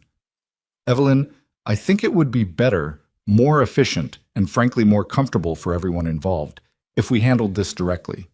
Between us. Family." There it was. Family. The word he'd deployed all evening like a tool he kept polished for specific use. I looked at him. He was a tall man and broad, and he was accustomed to being looked at from a position of wanting something from him. He was not accustomed to being looked at the way I was looking at him now, with nothing to want, and nothing to protect, and nothing to lose. "Victor," I said, in the same pleasant tone I'd been using all night, "I don't think we've ever been family. I think we've been polite to each other because my son married your daughter, and because you needed something from me that you didn't tell me you needed, and because I was patient for longer than I should have been." I paused. "My attorney will be in touch next week." I watched the warmth leave his face entirely. What remained underneath it was not rage. Victor Whitmore was too controlled for rage in public. It was a cold, precise attention, the look of a man recalculating. "You should think carefully," he said quietly, "about the position this puts your son in." There it was, the real thing finally, the card he'd been holding, waiting to play. Brandon's position, Brandon's equity, Brandon's future at the company. I felt it land. I won't pretend I didn't. That particular threat, delivered quietly at a party by a man who held my son's professional life in his hands, was designed to hit the oldest and most reliable wound I had. And it did. I felt it. But I'd been thinking about Brandon's position for 2 years. I'd been thinking about it while I sat at the edges of parties, while I drove home from a wedding where my son said thanks for coming, while I lay awake in my apartment wondering at what point a mother's love becomes a permission slip for being treated as nothing. I had thought about it enough. "Brandon is a grown man," I said. "He'll find his way." I picked up a glass of water from the bar and turned away from Victor Whitmore. "Good night." I didn't sleep well that night either, in case you were wondering. What I'd said to Victor sounded clean and final in the ballroom, but alone in my apartment at midnight, it sat in my chest with a different weight, because the truth was that I didn't know what Victor would do.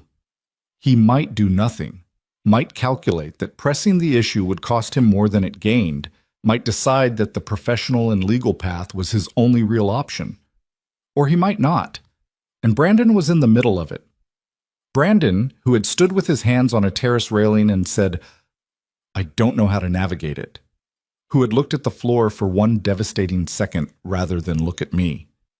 I called Ruth Ann at 7 in the morning because she was always up by 6:30, and she answered the phone with, "I saw the caller ID and I've been sitting here waiting." I told her everything, the full account, start to finish, the ballroom and the terrace, and Victor's face when the warmth slipped and the threat at the end. She listened without interrupting, which she could do when something was serious enough. When I finished, she said, "How do you feel?"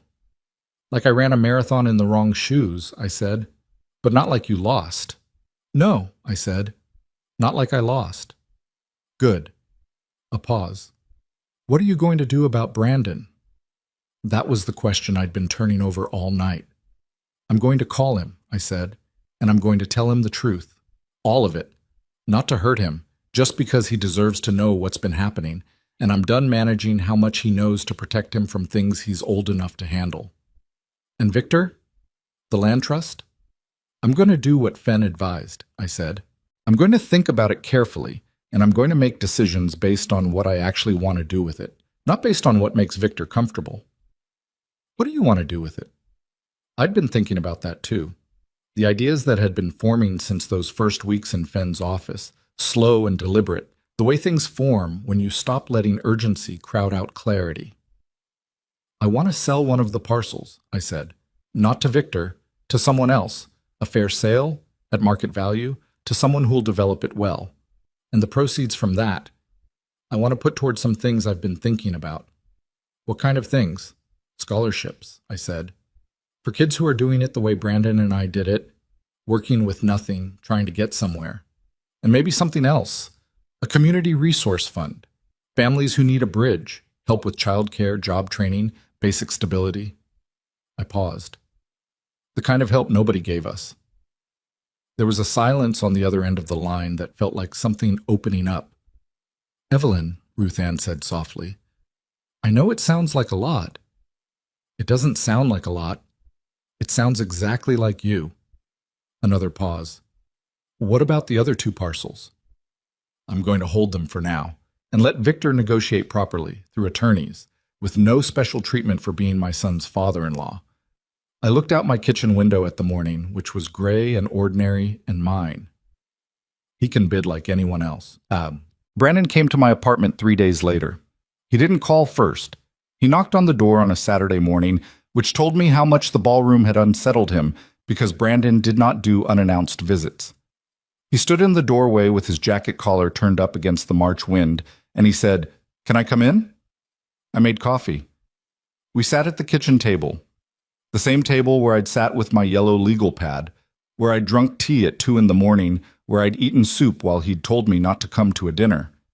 The table that had witnessed more of my interior life than any other piece of furniture I owned. I told him everything, more carefully than I'd told Ruth Ann, because the stakes were different, and because I wanted him to be able to hear it without shutting down. I told him about Lawrence Arden and the will, about the months of quiet meetings with Fen and Patricia. I told him the size of what had been left to me. I told him about the land trust and the 3 parcels and the negotiations Victor had been conducting and what it meant that the trust now belonged to me. I told him about Victor's phone call, about being invited to the dinner. So now, suddenly, warmly, after 2 years of being a person who made things uncomfortable, I told him what I believed Victor had known and when. I told him what Victor had said to me at the bar, about his position.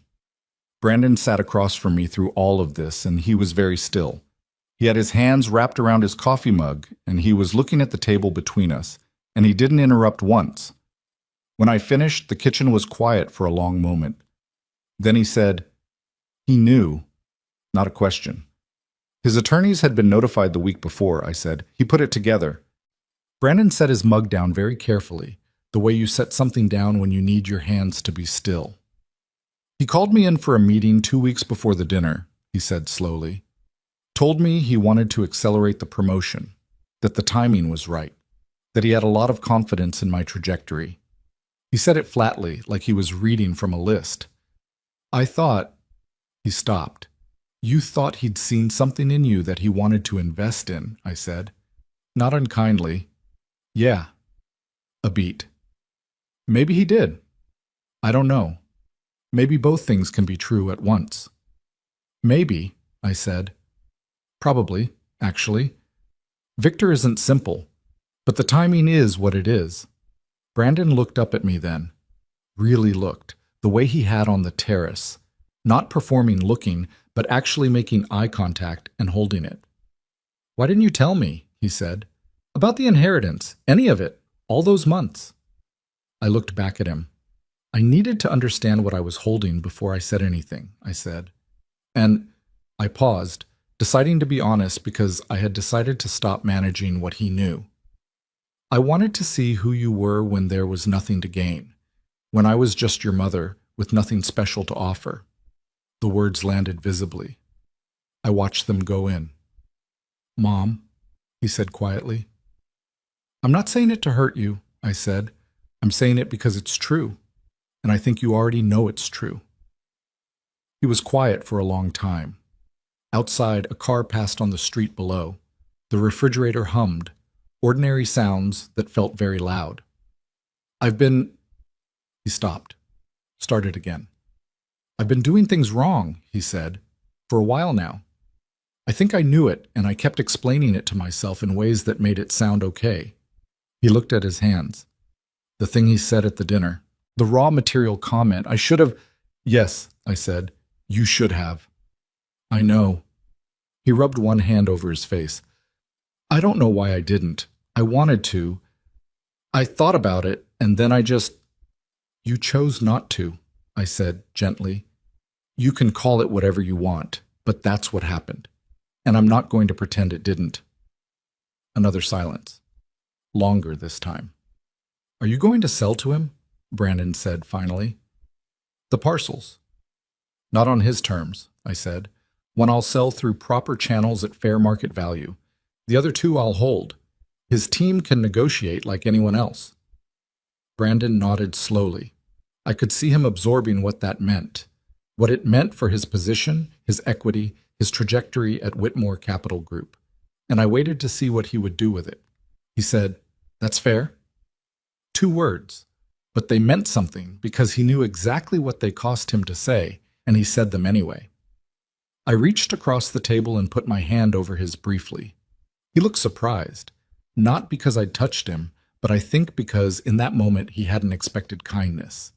He had expected consequences, which he deserved, and I was going to make sure he felt those. But I also loved him. Both of those things existed simultaneously, and I wasn't going to pretend they didn't. I'm not done being angry, I said. I want you to know that, and there's a lot between us that isn't fixed by one conversation. I know, he said. But I'm also not done, I said. With you, with us. I just need you to understand that things are different now. I'm different now, and I need you to show me, not tell me, show me that you understand what you've done. He looked at me steadily. Okay, he said. Okay, I said. What happened over the following weeks was not a clean resolution. I want to be clear about that. Life doesn't run on that kind of timeline, and people don't change in the span of a single kitchen table conversation, no matter how honest it is. Victor's attorneys contacted Fenn's office the following Tuesday. The tone of the correspondence, according to Fenn, had undergone a significant adjustment from the 8 months prior. There were no more casual informalities, no appeals to family or warmth. Just the precise, somewhat taut language of people negotiating from a position that had shifted beneath them without warning. Patricia, the financial advisor, walked me through 3 different scenarios for the parcels over the course of 2 meetings. I asked detailed questions. I took notes on the yellow legal pad. I made decisions that were mine, based on what I actually wanted, not on what would make anyone else comfortable, and not on what would punish anyone either. I wasn't interested in using what Lawrence Arden had left me as a weapon. I was interested in using it as what it actually was, a resource, a foundation, something to build from. The scholarship fund took shape over those same weeks, in conversation with a nonprofit attorney Fenn recommended. We structured it simply. Annual awards for graduating high school seniors from lower-income households in the county, prioritizing first-generation college students, with a preference for students who had held jobs during high school. The kind of students I used to see at Brandon School who were always doing 2 things at once because they had to be. I thought about what to call it. Ruth Ann, characteristically, said I should call it the Harper Foundation and leave it at that. She had no patience for modesty when she felt it was serving avoidance. I thought about it for a few days, and then I called Fenn and told him to file the paperwork under a different name, the Arden Harper Foundation, because Lawrence Arden had made it possible, and because I wanted to carry his name alongside mine into whatever this became. Brandon found out about the scholarship fund through Cassandra, who had heard it from someone in the community.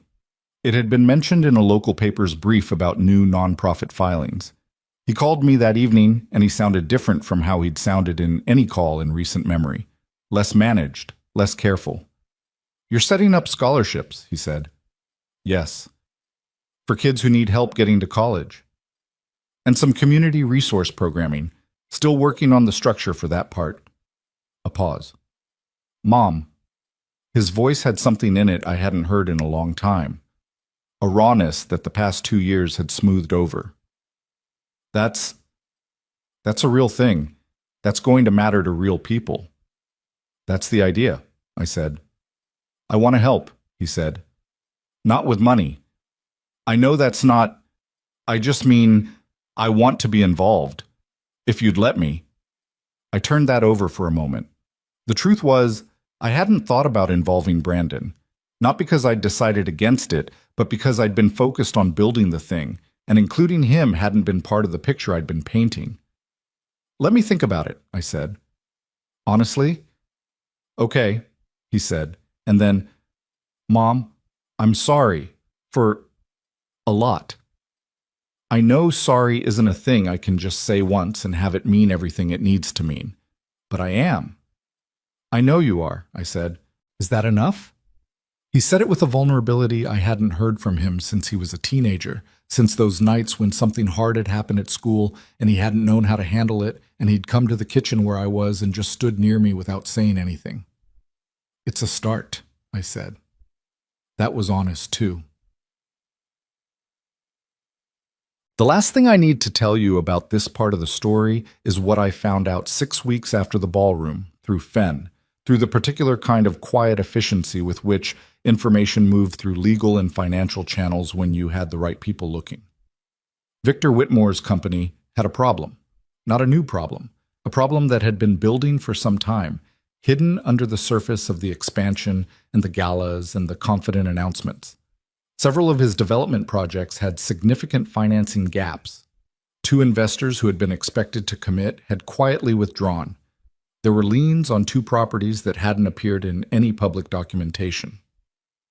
The three parcels in the Arden Land Trust, the ones he'd been negotiating to acquire for 8 months, had been central to his plan to restructure that financing. Acquiring them at the price he'd been negotiating with the former administrator would have given him the development corridor he needed to bring new investors in and cover the gaps. That plan was no longer available to him in the form he'd designed it. What that meant for Brandon's equity position, for his future at the company, I didn't know yet, and that was the part that kept me up at night even then, even after everything. Not because I regretted my decisions, but because the consequences of Victor's choices were going to fall on people who hadn't made them, and Brandon was one of those people, and he was still my son. I sat with that for a long time. The unfairness of it, not toward me, but toward Brandon, toward Cassandra even, toward anyone whose future was tied to a structure that someone else had built on a shaky foundation and dressed up beautifully on the outside. You can do everything right and still get caught in someone else's collapse. That was a truth I'd learned the first time when Brandon's father walked out on a Tuesday. I was learning it again now, differently, from a different angle. I folded up the information and put it where I put things I wasn't ready to act on but couldn't afford to ignore. Because whatever came next, whatever Victor's collapse would look like when it finally surfaced, and whatever it would mean for Brandon, I was going to face it standing up, with resources, with people I trusted around me, with my name on a foundation that was already beginning to do something real in the world. I was not the woman who had sat at the edges of a party anymore, and I was not going back. The collapse, when it came, was not loud. That surprised me somehow. I think I'd been bracing for something dramatic, a headline, a sudden announcement, the kind of public unraveling that matches the scale of what's being lost. But that's not how these things actually happen. They happen quietly, in legal filings and closed-door meetings and phone calls that don't get returned, and the world keeps moving around them while the people inside them try to hold the walls up with their bare hands.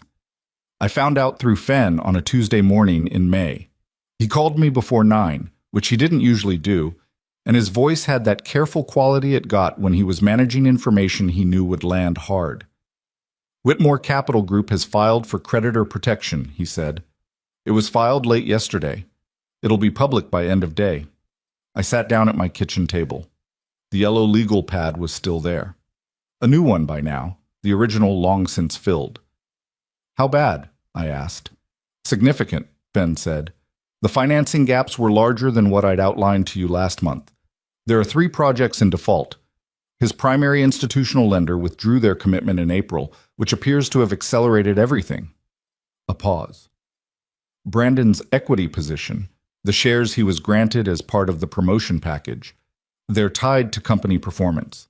This is going to affect their value substantially. I closed my eyes for a moment. How substantially? Patricia can walk you through the specifics, but in the near term, significantly. The long term depends on how the restructuring proceeds, and that could take years. After I hung up, I sat at the table for a long time, not thinking about Victor. I had thought about Victor enough, and what I felt toward him was not satisfaction and not pity, but something more tired than either of those. Something closer to the feeling you get when you've been watching a structure lean for a long time and you finally hear it fall. Just the dull, heavy landing of an inevitable thing. What I was thinking about was Brandon. He called me that afternoon. His voice was controlled in the way people's voices get when they are working very hard to sound controlled and not entirely succeeding. I assume you've heard, he said. Fen called me this morning, I said. Are you all right? A short silence. Cassandra and we're figuring out what this means. For the house, for everything. He stopped. Victor is saying it's manageable, that the restructuring will preserve the core assets, but his attorneys are saying something different to our attorneys, so another stop. I don't know what's true yet. Brandon, I said, are you all right? Not the finances, you. The silence this time was longer. Honestly, he said. No, not really. Something shifted in his voice, came loose just slightly. I've spent 3 years building something inside someone else's structure, and I knew, somewhere I knew, that Victor was the kind of man who built things beautifully on the outside and paid less attention to what was holding them up. I knew that, and I decided it wasn't my problem because I was getting what I wanted. He paused. That was stupid. It was human, I said. Stupid and human are usually the same thing. He made a sound that was almost a laugh. Almost. What are you going to do? I asked. I don't know yet. He exhaled. What I know is that I've been doing the wrong things for the wrong reasons for a while now, and whatever comes next, I want it to be different. I don't know exactly what that looks like. That's a start, I said. The same words I'd used in March, at the kitchen table, when he'd apologized. He recognized them. I could tell from the brief pause. Yeah, he said quietly. I'm starting to think that's all any of it ever is. Victor Whitmore called me once during those weeks. Just once, and just briefly, and he did not deploy any warmth at all this time. He said he wanted me to understand that the land trust situation was a factor in the company's difficulties. He said it directly. I'll give him that, without dressing it up. I know, I said. I'm not. He stopped. For a moment he sounded like something other than the man who had assembled himself so carefully in front of every room he'd ever entered. He sounded tired, old. I made decisions based on assumptions that didn't hold, he said. The trust was one of several things that didn't go the way I'd planned. I understand, I said. Brandon shouldn't suffer for my miscalculations, he said, and there was something real in it. Whatever else Victor was, whatever calculations had driven his decisions, I believed in that moment that he meant what he said about Brandon. No, I said. He shouldn't, but he might, and that's a consequence of decisions you made, Victor, not mine. A long silence. No, he said finally, not yours. That was the last conversation I had with Victor Whitmore for a long time. Not because it ended in hostility. It didn't. It ended in a kind of mutual exhaustion, the kind that comes at the end of something that has finally reached its actual conclusion. He was a man who had built an empire on a foundation he'd allowed to erode, and now he was living with what that meant, and there was nothing I had to say to him that would help with that, or hurt him further. I had stopped wanting to hurt him sometime in those weeks between the ballroom and the filing. I'm not sure exactly when, but at some point the anger had shifted into something quieter and more settled. And what was left was not forgiveness. Not yet, not entirely, but a kind of release. Like setting down something heavy you've been carrying so long, you forgot it wasn't attached to you. The first Arden Harper Foundation scholarships were awarded in June. 4 of them in that inaugural year, 4 graduating seniors from county high schools, each of them first-generation college students, each of them carrying the particular kind of tiredness in their eyes that I recognized from the inside. The tiredness of doing everything with less than you need and not being able to stop. The award ceremony was small. A meeting room at the county library, folding chairs, a table with a cake that Ruth Ann had insisted on making herself. Lemon, because she'd asked each of the recipients what their favorite flavor was, and lemon had won by a vote of 3-1. I sat in the front row and watched each of those 4 young people come up to receive their award, and I thought about Brandon at 17 in our apartment, talking about wanting to run a company someday, and about the 23-year-old woman I had once been, sitting on a kitchen floor next to a little boy eating crackers, saying, "It's just us now, baby, but we're going to be okay." What I felt was not triumph. I want to be precise about that. It wasn't the feeling of having won something. It was something quieter and more durable than that. A sense of alignment, of having taken something painful and turned it into something that faced outward, toward other people. Of having used what I'd been given to do, what I'd always believed needed doing. Brandon was there. He sat 2 seats down from me. He'd asked to come, and I'd said yes, and he'd shown up early and helped set up the chairs without being asked, which was the kind of thing I noticed and stored carefully. Cassandra had come too. She sat beside him, and she was composed as always, but the composure was softer than it used to be. Something in their marriage was being renegotiated, I understood, in the way that marriages have to be renegotiated when the external structure they were partly built on shifts. That was their work to do, not mine. When the ceremony ended and people were talking in clusters and Ruth Ann was distributing cake, Brandon came and stood beside me near the window. "How does it feel?" he said. "Real," I said. For the first time in a long time, something feels completely real. He nodded, looking out the window. Then he said, "I've been talking to someone, a therapist. Started a month ago." I looked at him. "Good," I said. I meant it without qualification. "She asked me to describe my relationship with you," he said. "Like, historically. I thought it would be easy, you know? I thought I'd say, my mom worked hard and I was grateful, simple story." He paused. "It took me the whole session and I didn't get through half of it." "That sounds about right," I said. "She asked me when I stopped letting myself need you," he said, and his voice cracked slightly on the last word, just slightly, quickly recovered. I didn't have a clean answer. I think I thought needing you meant I hadn't made it. That having a mother who cleaned offices at night was something I was supposed to get far enough away from that it stopped mattering.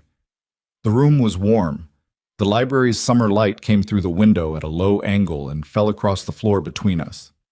"The problem with getting far away from things," I said, "is that the things don't go anywhere. You just make yourself walk farther to avoid looking at them."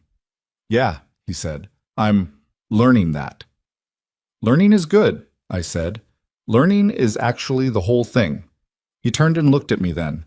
"I know I don't get to just decide that things are okay now," he said. "I know this is slow, and I know that what I did, what I let happen, I can't just apologize my way out of it." "No," I said, "you can't. But I want to be someone different than who I've been," he said. "Not for you to forgive me. Just because when I actually look at it, I don't like who I was. And that should matter regardless of whether you're watching." I looked at my son, this tall, tired, uncertain man in a folding chair meeting room with lemon cake in the background. And I saw him more clearly than I had in years. Not the version he'd been performing for the Whitmore world. Not the version he'd shown at his own wedding or the party or the ballroom. Just him, imperfect and trying. "It does matter," I said. "That's exactly when it matters." But I sold one of the Arden parcels in August. Not to Whitmore Capital Group. Their restructuring was still in process. Their capacity to acquire anything on hold indefinitely. I sold it to a regional development firm through Fenn's facilitation at fair market value after 3 rounds of negotiation that I was present for and active in. Patricia sat beside me in every meeting. I asked questions I would not have known to ask a year earlier. The second parcel I donated to the County Housing Authority with a deed restriction for affordable residential development. Fenn had suggested it as a tax consideration, but it was more than that for me. It was the thing I had wanted to do when I first understood what I was holding, to take land and make it into stability for people who needed stability. It took 7 months of legal coordination, and it was not simple, and when it was finalized, it did not feel like a fairy tale. It felt like work that had been done correctly. The third parcel I kept, not for development, not for sale, just because it was mine and because I had spent enough of my life giving things away, and I was allowed to hold something simply because it belonged to me. The Arden Harper Foundation's second year of scholarships expanded to 8 awards. The community resource programming, the bridge fund I had outlined to Ruth Ann on the phone that March morning, launched in the fall. It was small and imperfect and ran into bureaucratic complications that took months to sort out, and some of the early grants went to families who used them well, and some went to families where the complications were too deep for money to touch, and I learned from both kinds. Ruth Ann joined the Foundation's advisory board. She accepted on the condition that she could be honest when she thought I was wrong, which I accepted because I had never known her to be any other way, and I needed that more than I needed agreement. Brandon joined too, 6 months after I'd said, "Let me think about it," not in a financial role. In a practical one, he organized the recipient interviews for the scholarship process, the part that required someone to sit across from nervous 17-year-olds and make them feel seen rather than assessed. He was good at it, which didn't surprise me entirely. He had always been good at seeing people when he chose to. The problem had been the choosing. He left Whitmore Capital Group in October. Not dramatically. The company's restructuring had reduced his position to something almost unrecognizable, and he made the decision cleanly and took time to think about what he actually wanted before he jumped toward anything new. He and Cassandra moved out of the Whitmore neighborhood into something smaller and genuinely theirs, and whatever that adjustment cost them, they were doing the work of it. I don't know what his marriage looks like on the inside. That's not mine to know. What I see is that Cassandra calls me now, occasionally, on her own. Not because Brandon is there, not as a social formality. She called once to ask me how I had handled a specific difficult thing she was going through, something involving her own family, and the conversation was real and direct and human in a way that nothing between us had been before. I think the Whitmore world had polished her into a shape that didn't entirely fit her. I think she's figuring out what does. People are complicated. That's the constant, underneath everything else. I want to tell you something now. Not as a narrator wrapping things up neatly. I don't believe in neat wrapping, and this story doesn't deserve it. But as a 63-year-old woman who has been through the specific experience of watching someone she built choose against her, and then watching the slow, painful, uneven process of them choosing back, it does not heal cleanly. I need you to hear that. There are still mornings when I think about that ballroom and feel it all over again. The warmth of the lights, the sound of Victor's assembled laughter, the single second of my son's eyes dropping to the floor rather than meeting mine. There are moments when Brandon says something, just a small thing, nothing intentional, and something in it hits the old wound and I feel it the way you feel a healed fracture in cold weather. You know it's healed, you know you're standing, and it still hurts. I don't think that goes away entirely. I think the people who tell you it does are either lucky or lying. What I will tell you is this: the hurt changed shape. It became something I carried rather than something that was carrying me. That's a real distinction, and it took real time, and it was not graceful. There were conversations with Brandon that ended badly and had to be started over. There were weeks where the distance between us felt exactly the same as it had when he was choosing Victor's world over mine, and I had to sit with that uncertainty without knowing how it would resolve. Rebuilding something broken is the most honest work there is, because it doesn't let you pretend. You can see every crack where the break was. You know exactly what failed and why, and you have to decide whether to work around the weakness or go back to the structure and make it stronger this time, knowing it might break again. I chose to go back to the structure, not because I was certain it would hold, because he's my son, and the love I have for him is not the transactional kind. It is not the kind that runs out when the return on investment falls short. I loved him when he was 4 years old eating crackers on a kitchen floor. I loved him when he was 17 and arrogant about his own potential.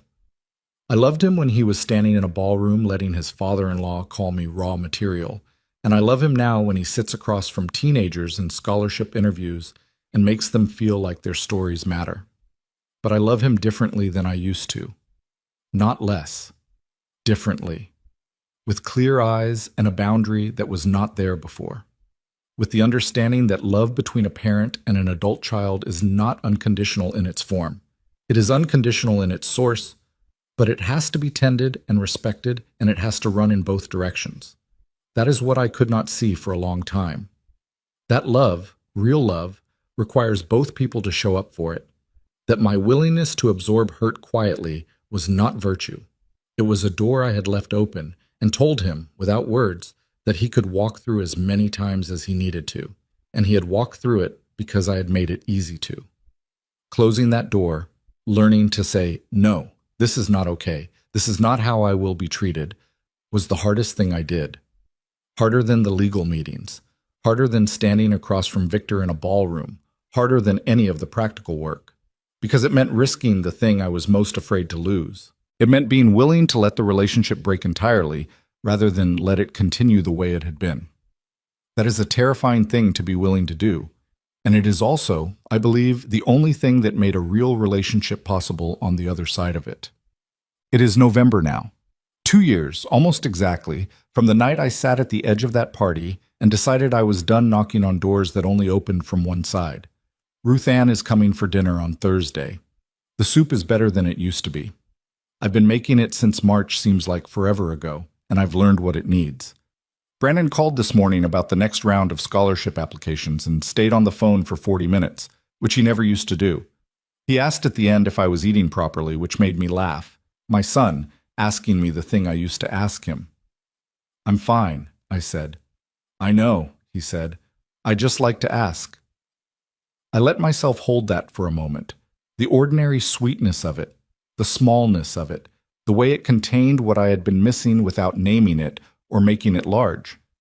Just, I like to ask. Just, I'm here.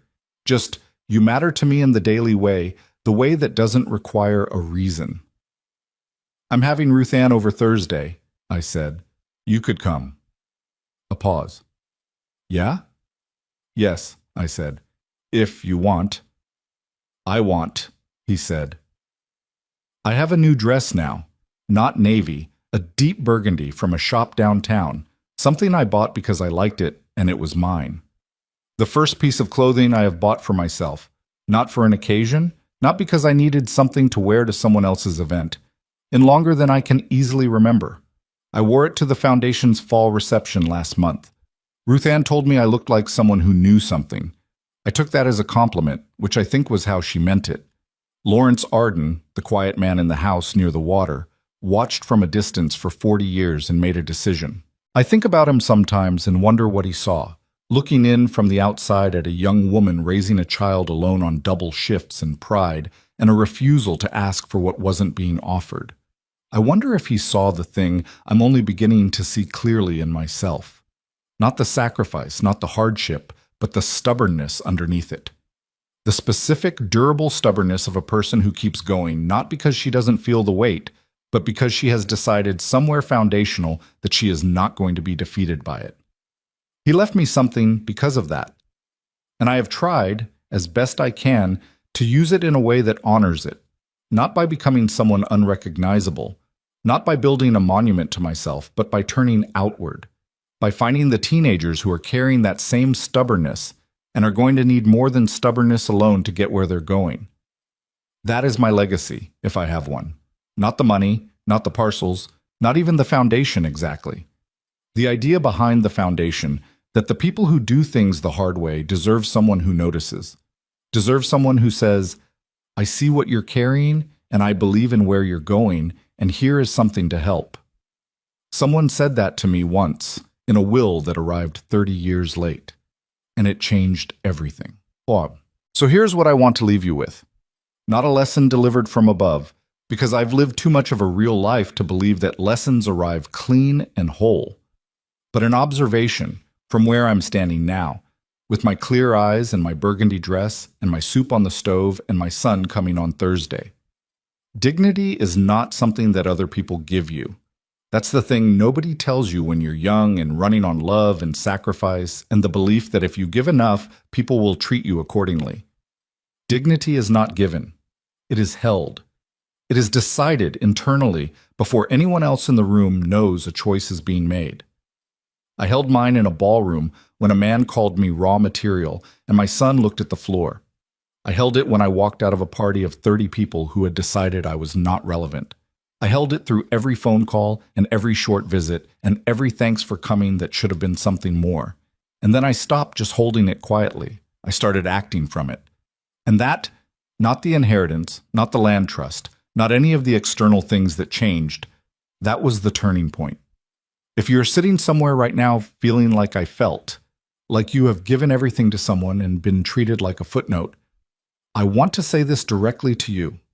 Your love is real, and your sacrifice is real, and neither of those things obligates another person to treat you well.